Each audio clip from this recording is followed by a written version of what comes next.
মাদক ছেড়ে খেলার মাঠে আসতে যুব সমাজকে নিয়ে জিয়া স্মৃতি ফুটবল টুর্নামেন্টের আয়োজন করেছে লালমনিরহাটের পাটগ্রাম পৌর ও উপজেলা বিএনপি। শনিবার বিকেলে পাটগ্রামের সাহেবডাঙ্গা মাঠে উক্ত খেলার শুভ উদ্বোধন করেন কেন্দ্রীয় বিএনপির নির্বাহী কমিটির সদস্য ব্যারিস্টার হাসান রাজীব প্রধান। এ সময় বিশেষ অতিথি হিসেবে উপস্থিত ছিলেন পাটগ্রাম উপজেলা নির্বাহী অফিসার নুরুল ইসলাম ও উক্ত খেলার সভাপতিত্ব করেন পাটগ্রাম পৌর বিএনপির সভাপতি মোস্তফা সালাউজ্জামান ওপেল। প্রথম দিনে খেলায় অংশগ্রহণ করেন ঠাকুরগাঁও একাদশ ও পাটগ্রাম একাদশ। এ সময় প্রধান অতিথির বক্তব্যে হাসান রাজীব প্রধান বলেন, মুক্তভাবে চলতে পারিনি, কথা বলতে পারিনি, রাজনীতি করতে পারিনি, খেলাধুলাও পর্যন্ত অংশগ্রহণ করতে পারিনি। ওই সরকার দেশের খেলাধুলার অঙ্গনকেও দলীয়করণ করেছিল। অন্যান্য সেক্টরে যেমন দলীয়করণ করেছে তেমনি খেলাধুলার মাঠটাকেও দলীয়করণ করে ফেলেছে।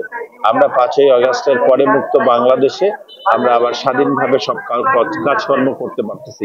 আমাদের নেক্সট জেনারেশন, আমাদের পরবর্তী সন্তানরা তারা যে মাদকাসক্ত হয়ে পড়েছিল, যেরকম সামাজিক অপকর্মের সঙ্গে জড়িত হয়েছিল, সেখান থেকে তাদেরকে আমরা ফিরায় আনতে চাই। শিক্ষা কার্যক্রমে অংশ নেবে, তেমনি করে মাঠে খেলাধুলা করে ভালো শরীর গঠন করবে এবং ভালো শরীর মনকে উৎফুল্ল রাখে। আর উৎফুল্ল মন থেকে মানুষ উদ্যমী হয়ে ওঠে। আর উপজেলা নির্বাহী অফিসার নুরুল ইসলাম বলেন, যুব সমাজকে মাদক এবং বিভিন্ন সামাজিক অপরাধ থেকে বিরত রাখার প্রয়াসেই বিভিন্ন ক্রিয়া প্রোগ্রাম উপজেলা প্রশাসন হাতে নিয়েছে।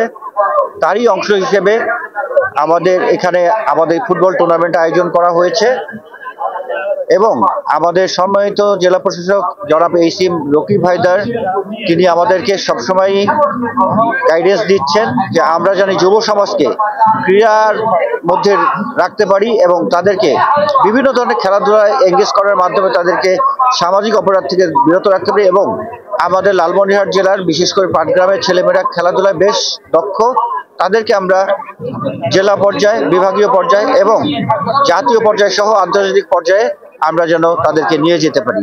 ও পাটগ্রাম পৌর বিএনপির সভাপতি বলেন, ফ্যাসিস্ট সরকার যখন ক্ষমতায় থাকে তখন জনগণের মনের চাহিদা কি সেটা তারা বুঝে না। তারা বুঝে না যুবক ভাইরা কি চায়। তারা এই যুবক সমাজকে ধ্বংসের জন্য তারা মাদক এবং জুয়ার দিকে ধাবিত করেছিল। 16-17 বছর পর এই জরাজীর্ণ সাহেবডাঙ্গা স্টেডিয়াম আমাদের উপজেলা নির্বাহী কর্মকর্তা মহোদয় তার প্রচেষ্টায়, তার সহযোগিতায় আমরা এই স্টেডিয়ামকে আমরা সংস্কার করতে পেরেছি। সেই কারণে আমরা এখানে শহীদ জিয়া স্মৃতি ফুটবল টুর্নামেন্ট চালু করতে সক্ষম হয়েছি।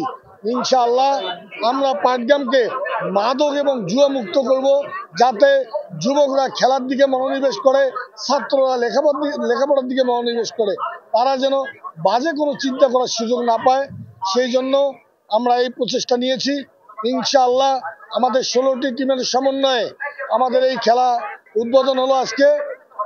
আমাদের এই খেলাকে নিরাপত্তা দেওয়ার জন্য, শৃঙ্খলা বজায় রাখার জন্য আমরা এখানে 250 জনের একটা নিরাপত্তা টিম করেছি, যাতে করে মাঠে কোনো অরাজকতা, কোনো বিশৃঙ্খলা সৃষ্টি না হয়।